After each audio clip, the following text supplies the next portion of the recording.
Hello and welcome to Chahal academy modern Indian history की NCERT based series में आप सबका स्वागत है। अभी तक हम लोग एंशंट और मिडाइवल हिस्ट्री को कंप्लीट कर चुके हैं। आज हम लोग आए हैं एक नया आपके लिए सीरीज लेके, जहां पे हम complete from Plassey to partition modern Indian history NCERT series को कंप्लीट करेंगे। इस पूरे सीरीज के अंदर हम कोशिश करेंगे कि एनसीईआरटी के उन पार्ट्स को जानने की जो हमारे एग्जाम के पर्सपेक्टिव से बहुत इंपॉर्टेंट होने वाला है। साथ में ही हम थोड़े से प्रीलिम्स के क्वेश्चन भी देखेंगे। सब जानते होंगे कि जो सबसे पहला टॉपिक हमें पढ़ना पड़ता है, खासकर हम जब आधुनिक भारत या मॉडर्न इंडियन हिस्ट्री की बात करते हैं, तो इसमें यूरोपियन कॉन्क्वेस्ट हमारा पहला आता है। और भारत के अंदर काफ़ी अलग अलग यूरोपियन पावर आए। और आप सब जानते होंगे कि ये सीरीज कंप्लीट पोर्तुगल से शुरू हुई, फिर उसके बाद काफ़ी और पावरफुल यूरोपियन पावर इंडिया में आए, और फाइनली यहाँ पे ब्रिटिश एम्पायर एक सक्सेसफुल एम्पायर बन के उभरा।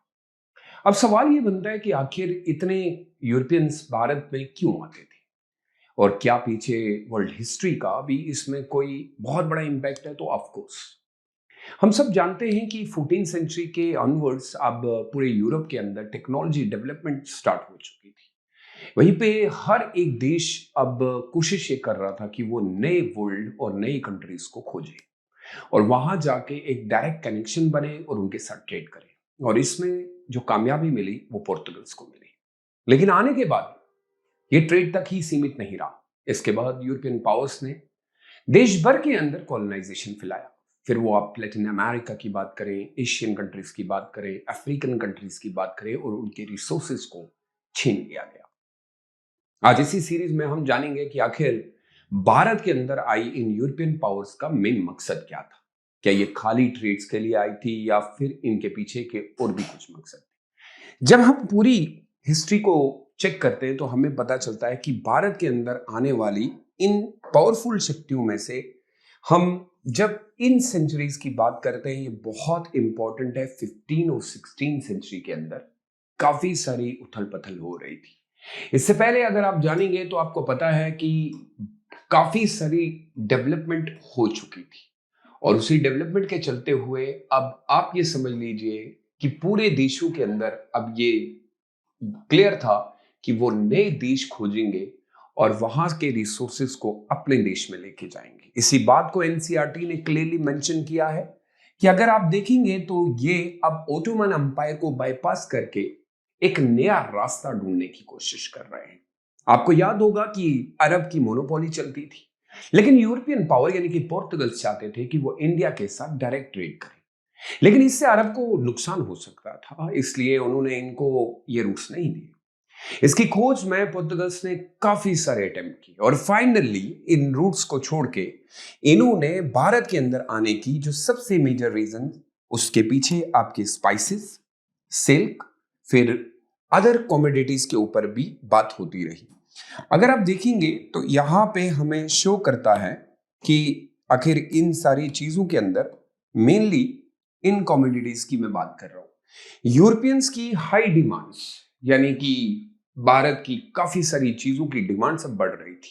साथ में ही इनकी टेक्नोलॉजिकल एडवांसमेंट की अगर हम बात करें तो इसमें शिप बिल्डिंग, नेविगेशन, और मोस्ट इंपॉर्टेंट अगर आप देखेंगे, ये भारत में आके क्रिश्चियनिटी को बढ़ाना चाहते थे। अगर आपको याद होगा तो यही रीजन तो है ना सर कि पोर्तुगल भारत में ज्यादातर ठहर नहीं पाया, क्योंकि बाद में उनकी जो मेन पोजीशन थी वो ये चाहते थे कि भारत के अंदर ज्यादा से ज्यादा लोग उनके रिलीजन को फॉलो करें। और ये जो रीजन है, ये जो लिखा हुआ है आपकी एनसीईआरटी के अंदर, ये वो रीजन था जो बाद में उनका डिक्लाइन भी बना। इसका मतलब है कि हम ये मान लेते हैं कि यूरोपियन पावर ट्रेड के साथ साथ भारत के सोशल और रिलीजियस और कल्चरल ट्रेडिशन के अंदर में भी अपना हाथ आजमा रहे थे, और इसी के चलते हुए काफी सारे कॉन्फ्लिक्ट्स भी देखने को मिले।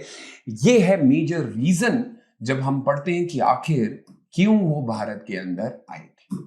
ये आपको याद रखना है। इसके अलावा भी अगर हम बात करें तो हमें पता चलता है कि ये काफी सारे मेजर यूरोपियन पावर्स में से भारत के अंदर आने वाली जो शक्तियों में से थी, उसमें हमें पोर्तुगल मिले, स्पेन की बात कर लीजिए, डच की बात कर लीजिए, ब्रिटिश की बात कर लीजिए और फ्रांस।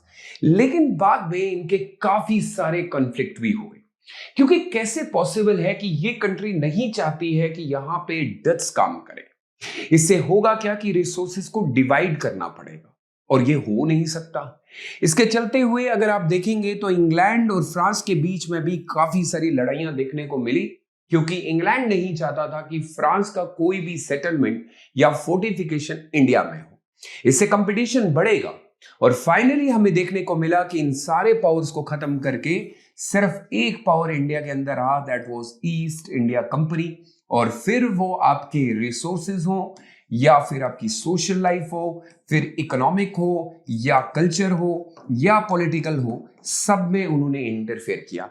आफ्टर जब इन सब को भारत के अंदर से और काफी सारी लड़ाइयों के बाद ब्रिटिश एम्पायर एक बहुत बड़ा साम्राज्य खड़े, लेकिन हमें ये याद रखना है कि हमें रीजन सेम आ रहा है कि वही रीजन है सर कि यहां पे क्लियरली लिखा है कि वो क्रिश्चियन मिशनरी स्प्रेड करना चाहते थे, प्लस उसके अलावा वो भारत के अंदर जो रिसोर्सेज से उनको कैप्चर करना चाहते थे और इसीलिए हम लोग कॉलोनाइजेशन का पार्ट बने। इसके अलावा भी अगर हम देखें तो ये अराइवल की जब हम बात करते हैं कि पोर्तुगल्स ने भारत को जब कैप्चर किया, इसमें सबसे बड़ा नाम आता है वास्को डी गामा। आप जानते होंगे कि इसी समय भारत के अंदर ये विजयनगर अंपायर जो हुआ करता था, उसके अंदर कैलिकट के रीजन में यहां पे ये अपना सारा साम्राज्य खड़ा करेंगे। और इनका ये मानना है, क्योंकि ये नेवल फोर्स में भी बहुत ज्यादा स्ट्रांग थे, और यहां से अगर आप देखेंगे ये रीजन इन्होंने कवर किया और यहां पे पोर्तुगल डोमिनेंस आ गया।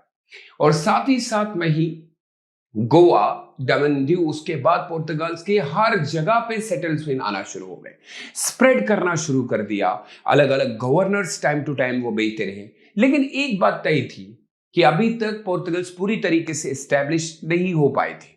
अब ये शुरुआत जो हुई वो हुई कि किस तरीके से हम यहाँ पे अपने गवर्नर्स को भेजेंगे जो यहाँ पे कंट्रोल करेंगे, लेकिन पूरी तरीके से पोर्तुगल्स ने अपनी स्पाइस ट्रेड्स को बहुत जरा, जितने भी स्पाइसेस निकलते थे इंडिया के अंदर, उन पे सारा कंट्रोल कर लिया। और इन्होंने ही, अगर आपको याद होगा, ब्लू वाटर पॉलिसी के थ्रू अब ये क्लियर कर लिया था कि भारत के अंदर जो ट्रेड होगा वो हमारे थ्रू, क्योंकि इनकी अरब के साथ भी लड़ाइयां चल रही थी। इसके साथ साथ फिर हमारे इंडियन कंट्री के अंदर डच भी आ जाते हैं। वैसे डच का अगर माने तो इनका एक सिंपल फंडा था आने का कि हमें ट्रेड करना है। ये ज्यादातर कल्चर, सोशल, इकोनॉमिक एक्टिविटीज में उतना पार्टिसिपेट नहीं करते थे, लेकिन डच ने भी काफी अच्छा खासा काम किया। ये ज्यादातर अपनी शिप बिल्डिंग के लिए जाने जाते थे, इनके शिप बहुत ज्यादा अच्छे होते थे, लेकिन बाद में ब्रिटिश एम्पायर के साथ इनके काफी सारे कन्फ्लिक्ट रहे, जिसके चलते हुए इनको भारत से अपना सारा ट्रेड कंट्रोल खत्म करना पड़ा। लेकिन अगर हम देखें तो इनका भी एक बहुत समय तक ट्रेड इंडिया के अंदर रहा। पर्टिकुलरली अगर आपको याद होगा तो ट्रेवनकोर के अंदर इन्होंने काफी सारे एरियाज को कैप्चर किया। सूरत ले लीजिए, आप बंगाल लीजिए, और ये भी बहुत ज्यादा एडवांस थे, लेकिन बाद में इनको प्रॉपरली मैनेज करना नहीं आया और यहां से जाना पड़ा। उसके बाद आते हैं फ्रेंच, और उससे पहले अगर आप देखेंगे तो यहां पे ब्रिटिश ईस्ट इंडिया कंपनी ने भी अपने एक अच्छे खासे दम। अब ब्रिटिश ईस्ट इंडिया कंपनी हम क्यों अलग लेते हैं, क्योंकि उनका एक बहुत लंबा समय रहा।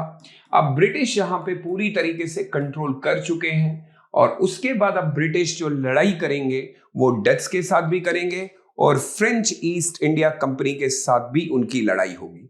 अब फ्रेंच ईस्ट इंडिया कंपनी और ब्रिटिश ईस्ट इंडिया कंपनी दोनों आमने सामने थी। वैसे फ्रांस की अगर हम बात करें तो ये 17वीं सेंचुरी के अंदर आपको देखने को मिलेगा, और इनका रीजन जो हमें देखने को मिला वो ये था कि यहां से ये बहुत ज्यादा कंट्रोल नहीं कर पा रहे थे।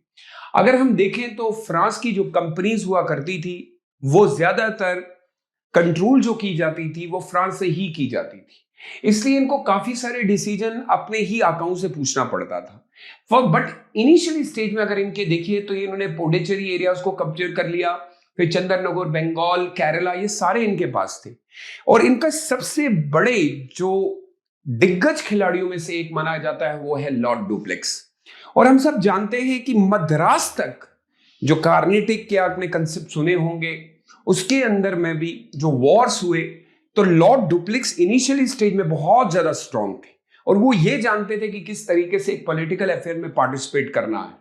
लेकिन बाद में फ्रांस की और ब्रिटिश की आपस में झगड़े की वजह से काफी सारा टेरिटरी उनको लूज करनी पड़ी और फाइनली अगर आप देखेंगे तो कार्नेटिक वॉर जो हुआ उसमें फ्रेंच की कंपनी पर्टिकुलरली, क्योंकि फ्रांस बहुत ही ज्यादा इंडल्ज लड़ाइयों में नहीं होना चाहता था क्योंकि काफी सारा पैसा जो है अलग अलग कंपनीज का इसमें लगा हुआ था और इनके हिसाब से अभी ये पूरी तरीके से, वैसे ब्रिटिश ईस्ट इंडिया कंपनी जो थी वो पॉलिटिकली बहुत ज्यादा स्टेबल थी, उनका इकोनॉमी भी बहुत अच्छा खासा था, उनको इतना ज्यादा डर नहीं था कि कोई खतरा है। लेकिन फ्रांस ज्यादातर लड़ाइयां नहीं कर सकता था क्योंकि पैसा वापस उनको फ्रांस में भेजना पड़ता था, क्योंकि फ्रांस के अंदर हालात बहुत ज्यादा खराब थे और वो ज्यादातर वेट नहीं कर सकते थे। और मैं आपको पहले भी कह चुका हूं कि फ्रांस के जो कंपनीज होती थी वो प्यूरी इंडिपेंडेंट नहीं थी, उनको काफी सारी चीजें जो है वो अपने ही लुइस से पूछनी पड़ती थी कि क्या करना है। वहीं पे जब हम ब्रिटिशर्स की बात करते हैं तो वो प्योरली इंडिपेंडेंट हुआ करते थे। इसके बाद ब्रिटिश अराइवल में भी अगर हम बात कर लें तो ब्रिटिश अराइवल का हमें ये पता चलता है कि इनिशियली स्टेज के अंदर वो ये चाहते थे कि पहले ट्रेड हो। क्लास 8 की एनसीईआरटी चैप्टर नंबर 2 मेंशन करती है that they came here as a small trading company but the British East India company का अगर आप देखेंगे तो चार्टर जो उनको मिला and established for trading port, सिर्फ ट्रेडिंग करने के लिए इन्होंने सूरत में किया। उसके बाद कंटिन्यूअसली ये चाहते थे कि ग्रेजुअली एक्सप्लैंड हो, फिर ये जहांगीर के कोर्ट में जाएंगे कि हमें एक फोर्टिफिकेशन करने का मौका मिले। लेकिन लेटर ऑन इनका ये मानना था कि बेटर है कि हम मद्रास के अंदर जाके पूरी तरीके से कंट्रोल कर लें, क्योंकि यहीं पे ये फोर्टिफिकेशन करेंगे, यहीं पे ये किले बनाएंगे, यहीं से ये अटैक भी करेंगे। और यहाँ पे देखिए कोलकाता के अंदर ये ब्रिटिश स्ट्रीट बना, फिर बॉम्बे के अंदर बना, फिर British East India company initially stage में अगर आप देखेंगे तो मद्रास का एरिया जो है अब ये काफी समय तक यहाँ पे रहेंगे अनटिल एंड अनलेस जब तक इनको ये लगेगा कि पूरी तरीके से मुगल्स की अथॉरिटी जो है वो खत्म हुई। जैसे ही वो खत्म होगी तो यहीं मद्रास से फिर बैटल ऑफ प्लासी की वे शुरुआत करेंगे, क्योंकि अब इनको ये क्लियरली था कि भाई अब हम लोग मुगलों के सामने खड़े हो सकते हैं। इसके बाद अगर आपको याद होगा तो ये वही मद्रास का एरिया है जहां से बैटल ऑफ प्लासी की रॉबर्ट क्लाइव ने पूरी कॉन्स्पिरेसी रची और फिर सराजुद्दौला के खिलाफ एक बहुत बड़ी लड़ाई हुई जिसमें सराजुद्दौला बिल्कुल हार गया। हम ये कह सकते हैं कि इनिशियली स्टेज में अगर हम कंपैरिजन करते हैं एनसीईआरटी के पर्सपेक्टिव से तो हमें यह लगता है कि ब्रिटिश ईस्ट इंडिया कंपनी के पास बहुत ज्यादा पेशेंस था, वो चीजों को बहुत अलग तरीके से ऑब्जर्व कर रहे थे। वहीं पे फ्रांस, डच और पुर्तगाल्स की अगर हम बात करें तो वो बहुत ही तेजी से पैसा कमाने की दौड़ में थे और ब्रिटिश ईस्ट इंडिया कंपनी के पास बहुत अच्छा खासा समय था और ये मद्रास के अंदर बैठे हुए थे, लेकिन इनको ये पता था कि बंगाल ही हमें कैप्चर करना है। इसीलिए अगर आपको याद होगा तो ये निजाम ऑफ हैदराबाद के साथ दोस्ती करेंगे और कोशिश करेंगे कि जो नॉर्दर्न सरकार का रीजन है वहां से जाके बंगाल को कैप्चर करें और बंगाल को कैप्चर करने के बाद अवध के रीजन को ये बफर स्टेट की तरह यूज करेंगे। ये सारी चीजें शो करती हैं कि आखिर क्या वजह थी कि भारत के अंदर ये यूरोपियन पावर आते रहे। तो आपको ये मानना पड़ेगा जो इकोनॉमिक डिप्रेशन चल रहा था और वर्ल्ड में जो डिमांड थी वो यही कंट्री पूरा कर सकती थी। इंडस्ट्रियल रेवोल्यूशन को जो नीड थी वो भी भारत से ही पूरी हो रही थी, बंगाल से ही सारा मटेरियल जाता था। और आप सब जानते होंगे भारत अपने स्पाइसेस और कॉटन के लिए बहुत जाना जाता था। तो यूरोप के अंदर जिस कंपटीशन में ब्रिटिशर्स को लगता था वो सिर्फ और सिर्फ इंडिया से ही पूरा हो सकता था। लेकिन समय रहते हुए अगर आप देखेंगे तो बाद में इन बैटल्स की शुरुआत हुई।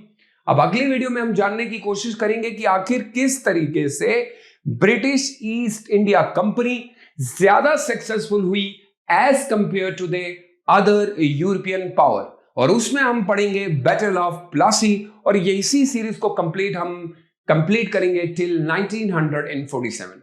See you in the next class. Till then, take good care of yourself, stay safe and stay blessed. Bye bye.